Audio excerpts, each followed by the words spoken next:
So let's wrap this up with the series that is certainly the biggest one for us. And that would be Edmonton versus the LA Kings. The Oilers open as pretty sizable favorites in this one. Like, just to again compare it to the rest of the Western Conference, the Avs are minus 650 to win. Huge. The Flames are minus 304. Also not worth betting on.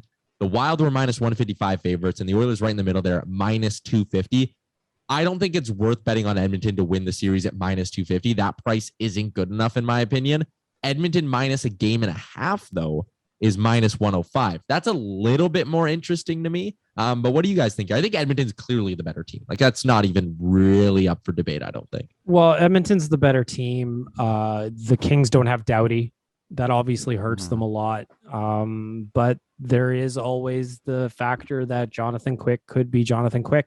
And if he does, it could give LA a chance. I'm most interested to see how Kopitar and Deno match up against Connor and Leon. Yeah. Because a guy like Deno, he did it really, really well for Montreal just last year. And Kopitar is a guy who's won the Selke before. So that's going to be interesting to watch. I think that when you get further down, like looking at Edmonton's third line with Nuge, Fogle, and I still think it should be Puljujarvi, even though I know it was Derek Ryan today at practice.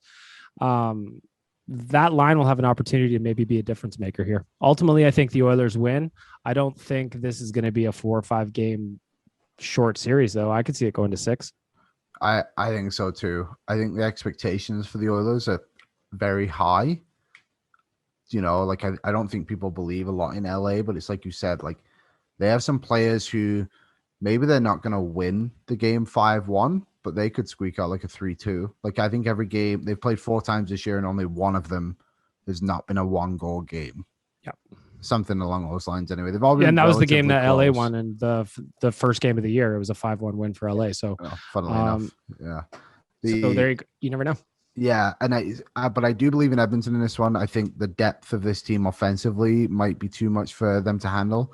And it's similar to like with Carolina, how they're not going to have Freddie Anderson, and Pittsburgh aren't going to have Tristan Jarry. Like, the best player the Kings have is probably Doughty.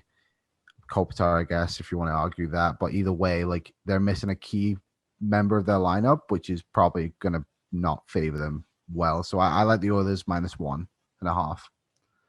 Just because I've been doing this for the other series, a few stats that I noticed: the Oilers first in points percentage in the entire NHL in the month of April, and were outscoring their opposition 3.71 to 2.29. The Kings in that span, they were 10th in the NHL, 3.08 to an even 3 as well. The Kings really were a tale of two halves this season, in my opinion. First 41 games of the year, they had a 53.9% goals for percentage at 5-on-5. That number dropped all the way down to 44.9% in the second half of the season. You can look at their goaltending. It's the exact same. Good in the first half, not good in the second half of the season. And the other thing, I wrote about this today at Oilers Nation.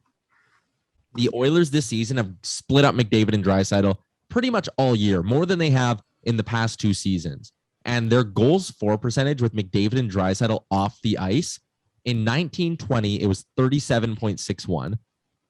Last season, it was 35.80. This year, it was all the way up at 41.79. They are playing McDavid and Draisaitl separate, which I think will be a matchup nightmare for the LA Kings. And with those two off the ice, which, keep in mind, it's less time with the two of them off the ice, but they're better without the two of them on the ice with that 41.79. A big reason why is the third line with Nuge. I think it could get better. Like you said, Bagnook, if they put Puljujarvi there. The Oilers are winning this series. It's just a matter of how you want to bet on it. Like, you could maybe throw the minus 250 thing into like a parlay with like Florida to win as well, since that seems like a bit of a layup. And you get it down a little bit. But I just, even minus 1.5 at the payout minus 105, I think that's my spot. Oilers minus 1.5. Do you have any concern, boys, that the last 2 years, I'm just playing devil's advocate, mind you, that the Oilers were heavily favored in the first round the last 2 years, or I guess the bubble play and whatever you want to call it, against Chicago? Last year, they absolutely rolled through Winnipeg all season long, and we know how that ended up in the playoffs. It worries me a little bit, especially but I think the Chicago one was way more disappointing than the Jets one, because they were right there with the Jets. What was it? 3 of them went to overtime, and one of them was like an empty net goal or whatever it was, right? Like, that easily could have gone the other way. When they played Chicago, it just didn't seem like they were good enough to actually beat Chicago. Like, I think this team now is good enough to make it past LA, like a team they should be beating. LA doesn't have a Connor Hellebuck.